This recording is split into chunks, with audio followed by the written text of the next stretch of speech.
지난주에 우리가 히스기야가 경험했던 기적에 대하여 살펴봤습니다. 해 그림자가 10도를 뒤로 가는 것을 히스기야가 보였고 그대로 일어났습니다. 그리고 이제 히스기야는 병을 고침을 받고 아수르의 그 침입군들은 전멸을 하는 그런 기적이 일어났죠. 사실 기적은 세 가지가 일어난 것입니다. 하나는 히스기야가 죽을 병이 걸렸던 것이 무화과를 그 상처 부위에 갖다가 놓으니까 나은 기적이 하나 있었고요.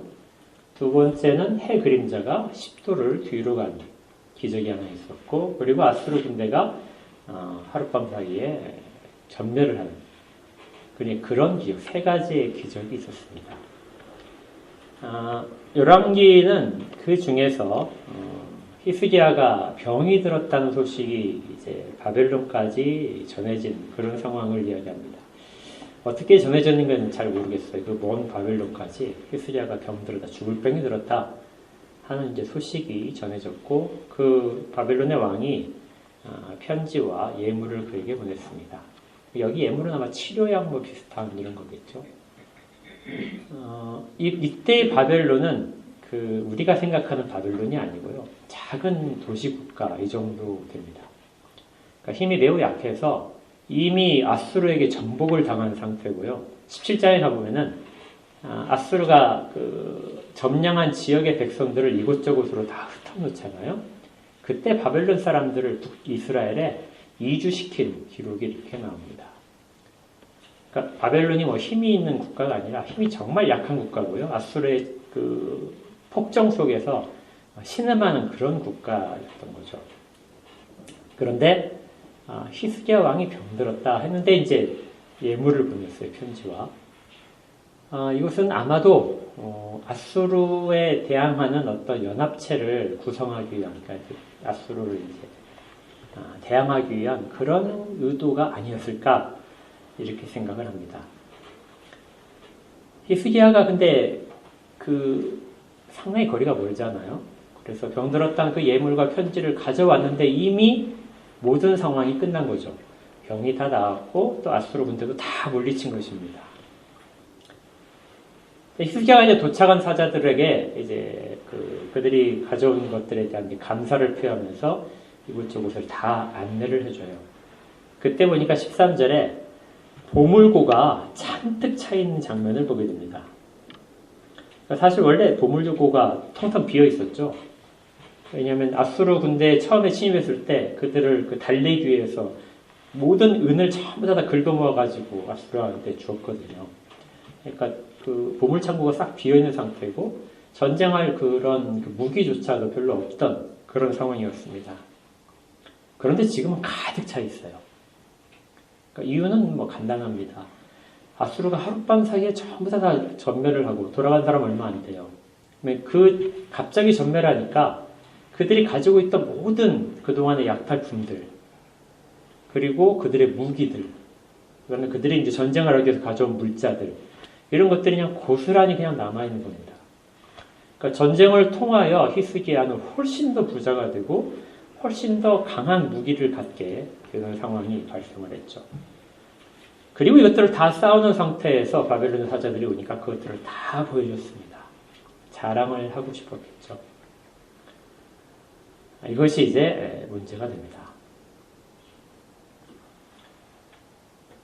그렇게 다 보여준 다음에 그 다음에 선지자 이사야가 히스기야 왕에게 찾아왔어요. 그래서 그들이 어디에서 왔느냐, 그리고 그들에게 무엇을 보여줬느냐 하고 이제 물었고 히스기야는 다 대답을 합니다. 그러자 16절부터 이사야가 히스기야 왕에게 여호와의 말씀을 전하는데요. 날이 이를 것이다. 한 날이 이를 것인데 왕궁의 모든 것과 왕의 조상들이 오늘까지 쌓아두었던 것이 바벨론으로 옮김받고 하나도 남지 않을 것이다. 그리고 왕의 몸에서 날 아들들 중에서 사로잡혀서 바벨론 왕궁에, 이게 황관이라고 되는데 아마 신하라고 번역을 해야 맞을 것 같아요. 신하가 될 자가 있을 것이다. 그러니까 유다 왕국이 바빌론에 의해서 멸망을 받고 끌려가서 모든 백성들을 모든 민족들을 다스리는 그런 지도자의 위치가 아니라 바벨론 왕의 신하로서의 위치로 전락하게 될 것이라고 이렇게 말을 합니다. 그렇다면 이제 앞에서 바벨론 사제들에게 보여준 그 모든 행위들은 지금 잘못됐다는 것이죠. 무엇이 과연 잘못됐을까요?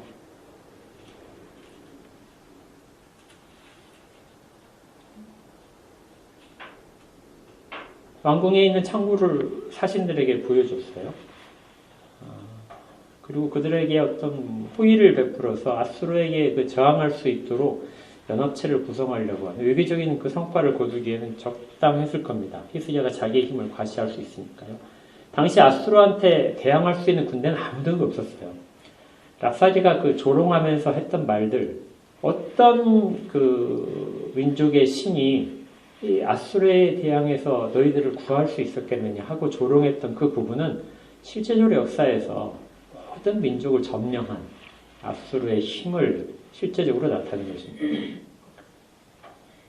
근데 그런 아수르를 대상으로 해서 그들이 모두 다 전멸하고 완전히 무너지는 그런 일을 남유대가 만들어낸 것이죠.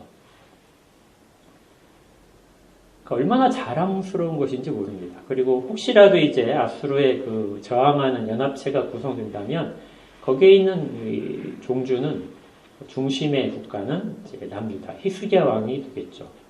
그리고 그걸 위해서 자기의 무기라든지 부유한 전쟁을 위한 모든 것들이 갖춰져 있다는 것을 크게 자랑을 했을 겁니다. 무엇이 빠져 있었을까요? 그렇죠. 하나님이 하셨다는 거죠. 하나님이 하셨다는 것이 빠져 있습니다. 이 상태에서 잘 보시면요, 히스기야가 이 바벨론 사자가 찾아왔을 때 하나님께 묻지도 않고 선지자에게 묻지도 않습니다. 이전에 위기 상황에서는 선지자를 찾았어요. 그리고 하나님 앞에서 위기 상황 속에는 갈 수 있었습니다. 우리도 얼마든지 그러죠. 위기 상황 속에서는 하나님 앞에 매달릴 수 있어요. 그런데 갑자기 풍요해졌어요. 모든 것이 다 해결됐습니다. 그랬을 경우에 여전히 하나님께 그 모든 것들을 돌릴 수 있는지, 여전히 감사할 수 있는지가 핵심입니다. 히스기야는 그걸 하지 않은 거죠.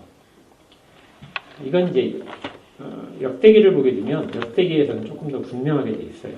역대기에 32장에 24절부터 보게 되면요.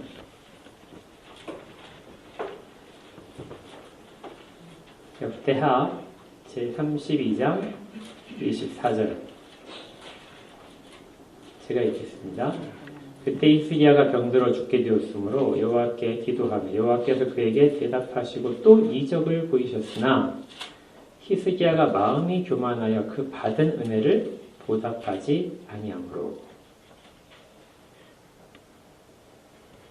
여기 역대기에서는 분명하게 히스기야의 상태를 이야기합니다. 히스기야가 마음이 교만해졌다.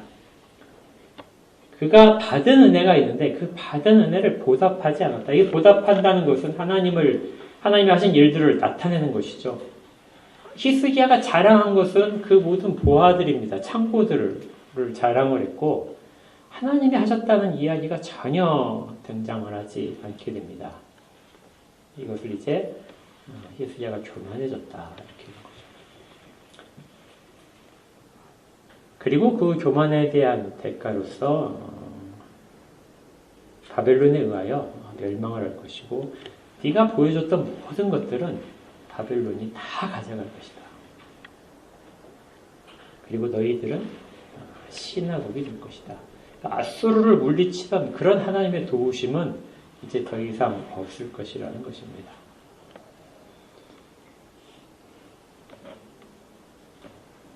그러니까 은혜를 쉽게 잊을 수 있어요.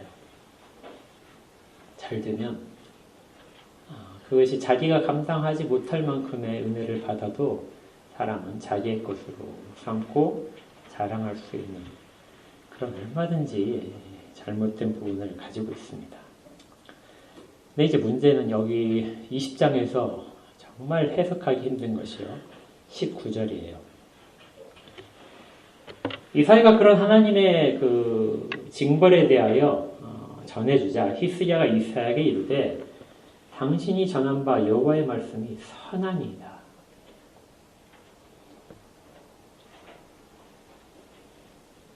여호와의 말씀이 선하다고 하는 이 표현이 과연 무슨 마음속에서 했을까? 나라가 망한다는 거거든요.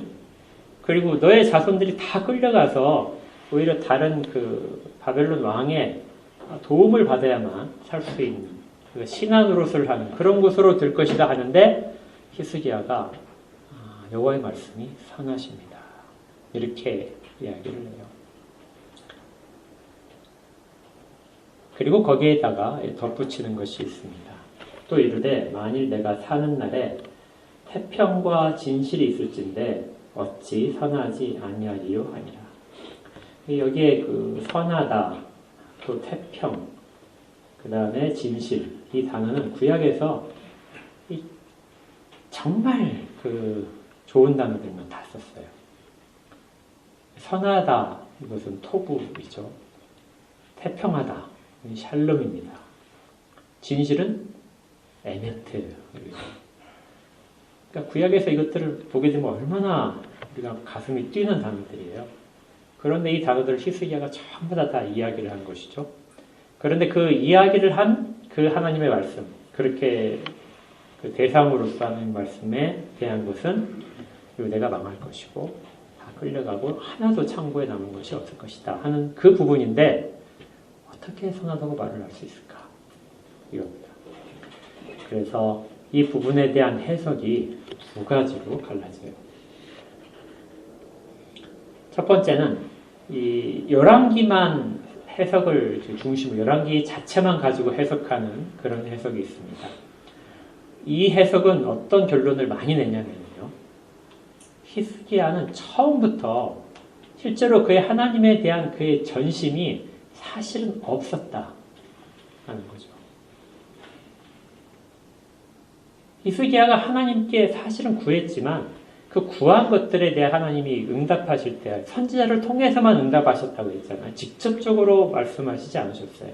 그리고 때에 따라서 히스기야는 하나님께 전혀 구하지 않았습니다. 기억나시죠? 첫 번째 아수르의 침공에 대하여 그가 많은 그 재물들을 그냥 다 주고 화친하려고 했던 거예요. 하나님께 전혀 묻지 않았습니다.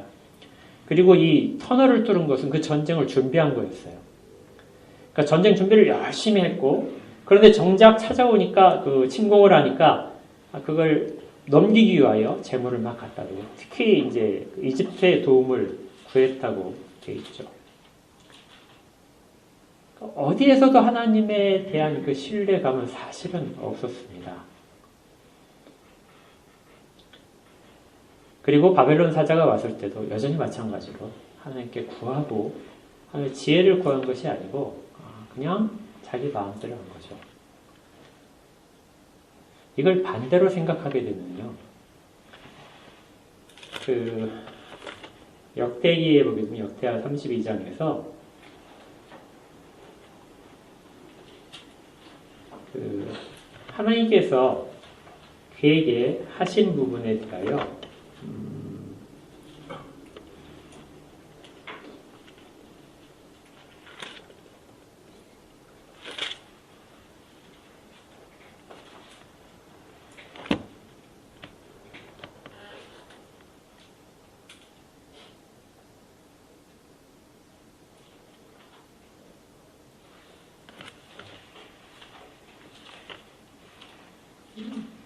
31절 역대하 32장 31절을 보시면요.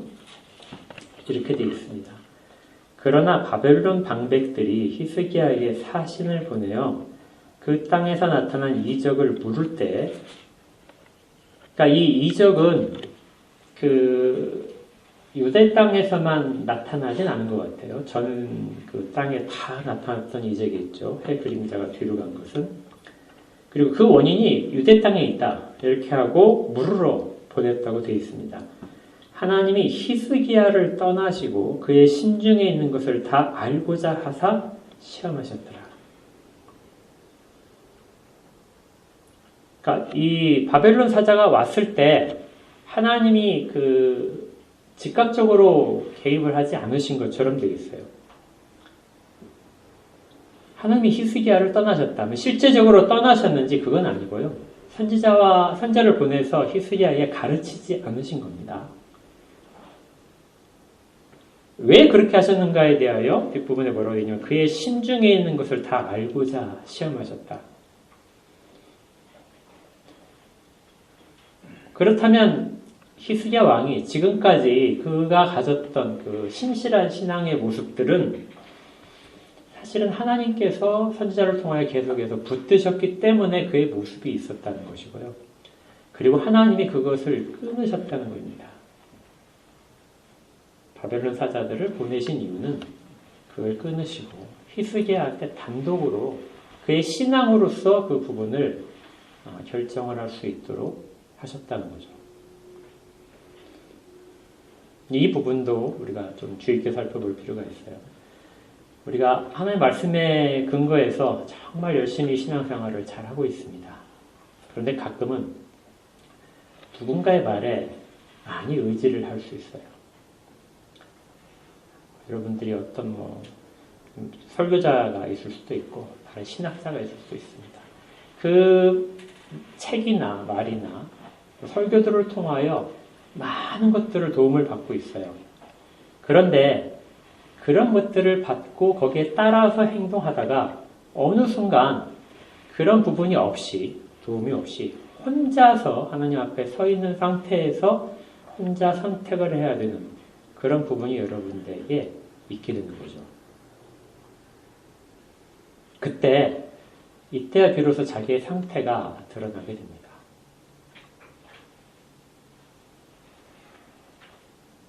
히스기야의 그 좋았던 점들은 이 상태에서 무너졌다는 것이죠. 시험 앞에서 그는 무너졌고 그래서 바벨론에 의한 멸망이 선포가 되는 것이죠. 이건 매우 안타까운 일입니다. 그리고 이것이 전혀 뉘우쳐지지 않고 히스기야가 그것 속에서도 어떤 변화된 모습이 없이 그대로 가지고 있다는 것이 이제 한쪽의 해석이에요. 그래서 그들은 뭐라고 하냐면 그 말씀이 선합니다. 왜 선하냐? 내가 사는 날 동안에 태평과 진실이 있을 것이기 때문입니다. 태평과 진실이라는 말은 쉽게 생각하게 되면 진실로 평안할 것이다. 이렇게 해석해도 돼요. 확실히 내가 사는 날 동안은 확실히 그 재앙은 내게 닥치지 않을 것이다. 내 자식 때에 닥칠 것이다. 내 후손 때라는 것이죠. 그러니까 얼마나 히스기야가 이기적이냐. 그가 모든 하나님의 그 보호하심을 받았지만 그의 이기적인 것들은 여전히 남아있어가지고 그 바벨론에 의한 심판 그것 속에서도 전혀 하나님 앞에 돌이키지 못하고 여기서 회개하는 모습도 없거든요. 돌이키지 못하고 그렇게 자기의 평안함을 약속해 주신 것에 만족하고 있는 정말 이기적인 신앙이라고 그렇게 보는 그런 해석이 있습니다. 여러분들이 이제 동의를 안 하실 수도 있어요. 이것은 인간의 아주 치명적인 부패성을 우리가 알고 있는 히스기야와 전혀 다르게 학자들이 많이 이야기를 하는 부분입니다.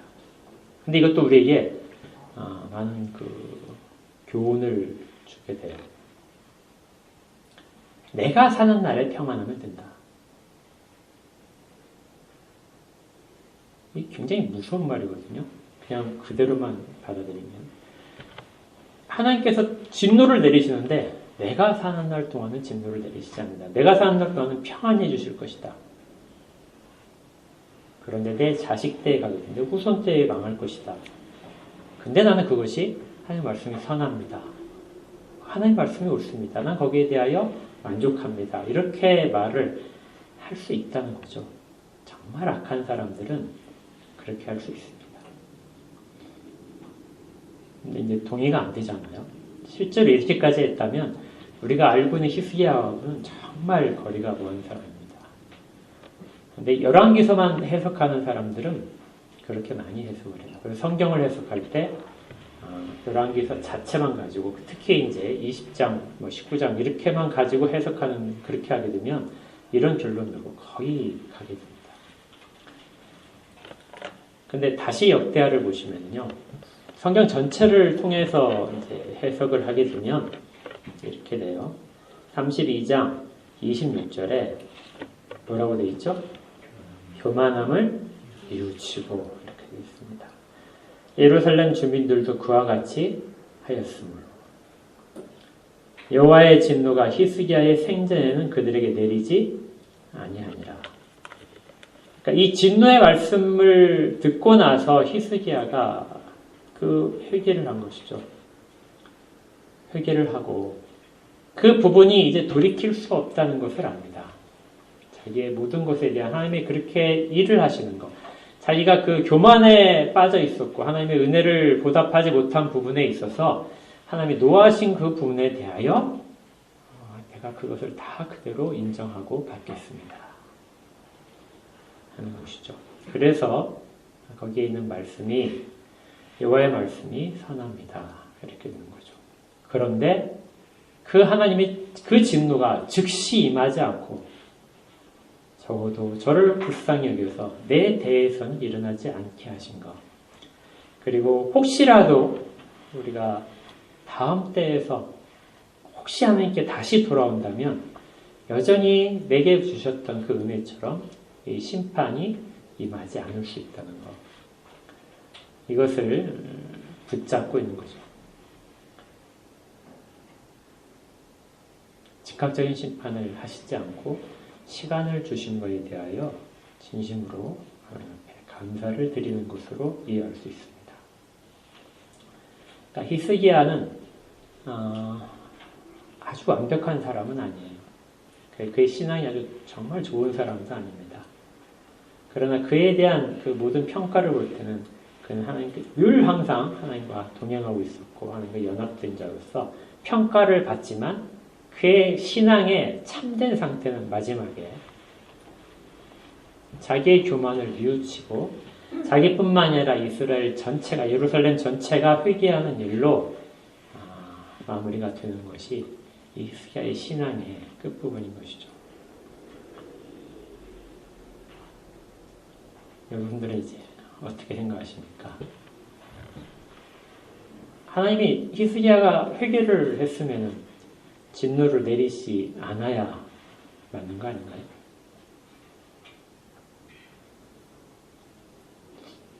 적어도 이 상태에서 멸망시키겠다 말씀하셨고 히스기야가 그 회개를 했다면 교만을 뉘우치고 정말 회개했던 그리고 예루살렘 모든 사람이 회개를 했다면 여러분들 그 요나서를 보시면 니느웨 사람들이 회개하잖아요. 그러니까 멸망하지 않잖아요. 그렇다면 하나님은 이걸 돌이키시지 않을까? 네, 지난주에 봤던 해 그림자가 10도를 뒤로 물러갔다고 했잖아요. 10도를 뒤로 물러갔다는 얘기는 하나님의 심판의 시계를 지금 쭉 보여주고 있는 겁니다. 하나님의 심판의 시계가 진행을 하고 있다가 히스기야의 신앙 때문에 하나님 앞에 정말 간절히 매달리고 그가 하나님 앞에서의 순전함을 유지하려고 성전에서 했던 것들 그런 모든 것들을 그대로 유지하고 그런 것 때문에 심판의 시계가 멈춘 것이죠. 심지어 거꾸로 간 겁니다. 그런데 시계는 다시 앞으로 가죠. 심판의 시계는 하나님의 그 작정하신 속에서 이스라엘 백성의 죄악됨 속에서 하나님은 이스라엘 백성을 심판하시고 그들의 남은 자를 통하여 그리고 다윗의 장막을 다시 세우시고 그 다윗의 장막 속에서 예수 그리스도 통한 믿음의 사람들로 다시 새 예루살렘, 새 이스라엘을 만드시는 계획을 계속해서 수행하고 계십니다. 그것이 일어난 것은 히스기야의 순간적인 교만함. 다시 일어난 교만함이 시계가 이제 다시 심판의 시계로 간 것이죠. 그리고 아마 히스기야가 이것을 알았던 것 같습니다. 이미 자기 때에 심판이 일어났음에도 일어나는 것이 정말 당연한 일임에도 불구하고 그것이 늦춰지는 시간, 하나님의 시계가 언제 심판의 시간이 있는지 잘 몰라요. 그러나 즉각적이 아니고 늦춰지는 거에 대하여 우리가 그 시간대에 살면서 최선을 다하는 모습 속에 있다는 것이죠. 그러면 우리는 언제인지 잘 모르지만 하나님의 시계는 늦춰질 수도 있습니다. 역사 속에서 그렇게 묘사가 되죠. 정확히 언제인지가 표시가 되진 않아요. 그러나 그 시간은 옵니다. 그러나 더디올 수는 있어요. 그리고 우리 때에서는 오지 않을 수도 있습니다. 하나님의 큰 섭리 속에서의 시간의 흐름, 그리고 그 가운데 살아가는 각자의 하나님의 앞에 서 있는 최선의 모습들, 그리고 순간적인 실수들, 교만함이 불쑥불쑥 나오는 그런 모습들, 이런 모습들이 하나님의 진노 가운데 여전히 있으면서 하나님의 긍휼하심이 있음을 알았을 때, 그때 히스기야처럼 우리가 할 수 있는 유일한 신앙적인 고백은 하나님의 말씀은 선하십니다. 심판을 향해서 달려간다는 그것도 선하십니다. 지금 내 때 그 심판을 주시지 않는다는 것도 선하십니다. 하나님의 의로우심을, 하나님의 약속을 저버린 자들에 대하여 하나님의 의로우심이 나타나는 것도 선하십니다. 저희 교만에 대하여 하나님이 치시는 것도 하나님이 선하십니다. 이것이 이제 히스기야의 일생이었습니다. 우리가 이제 오늘 기도를 할 텐데요. 우리의 모습을 한번 다시 생각을 해보십시오. 정말 힘들었을 때 하나님을 찾았고 도우심을 많이 받은 적이 있을 겁니다. 그런데 그 도우심에 대하여 우리가 그것을 은혜로 생각하고 그 하나님을 정말 우리를 긍휼히 여기신 하나님에 대하여 정말 감사를 했는지, 하나님의 영광을 돌렸는지, 우리가 그것들을 자랑하기 위해서 그 결과들이 자랑으로 우리 가운데 남아있는 건 아닌지, 마치 내가 특별히 하나님의 사랑을 받는 자라서 그렇게 하신 것처럼 그렇게 나한테 무슨 근거를 찾는 것은 아닌지, 굉장히 우리가 빠지기 쉬운 거예요. 그럼에도 불구하고 하나님은 다시 이사야를 보내서 그에게 다시금 돌이킬 수 있도록 시간을 허용하시죠. 하나님이 다시 말씀하시는 것은 어떻게 보게 되면 우리가 선택받은 증거이기도 해요. 하나님이 침묵하신다면, 하나님의 말씀을 들으려고 하지 않게 하신다면 우리는 선택받은 사람이 아닐 수도 있습니다. 청교도 시대에 하나님이 우리를 구원을 위하여 선택하셨다는 것은 우리로 하여금 하나님을 찬양하도록 선택하셨다. 하나님이 우리에게 구원의 방편으로 주시는 그 모든 것들에 참여할 수 있도록 선택하셨다. 어떤 거 하나도 선택 밖에 있었다는 것이야. 우리는 선택하신 것으로 만족을 하는데요. 그 이루어지는 모든 과정 속에 우리가 참여하도록, 특히 성령의 열매들을 맺게 하시는, 그렇게 해서 하나님의 영광을 드러내도록 하는 일에도 우리를 참여케 하셨다. 그것이 선택이라는 것이죠. 문제가 해결되는 것만이 아니라 그 목적, 우리가 하나님을 찬양하도록 하시는 목적에 맡기는 것이고, 히스기야는 그 모든 것들 마지막에 가서야 하나님이 하시는 모든 것들은 선하십니다 하고 고백할 수 있었습니다. 우리도 이런 그 부분들을 살펴보시면서 오늘 정말 우리 고백이 있었으면 좋겠어요. 하나님이 하시는 모든 일들은 선하십니다. 지금 당장 내게 그 미친 고난, 어려움들, 심적인 갈등들, 이런 거에도 불구하고 하나님은 언제나 선하십니다. 꼭 이 고백을 했으면 좋겠어요. 기도 제목을 나누겠습니다.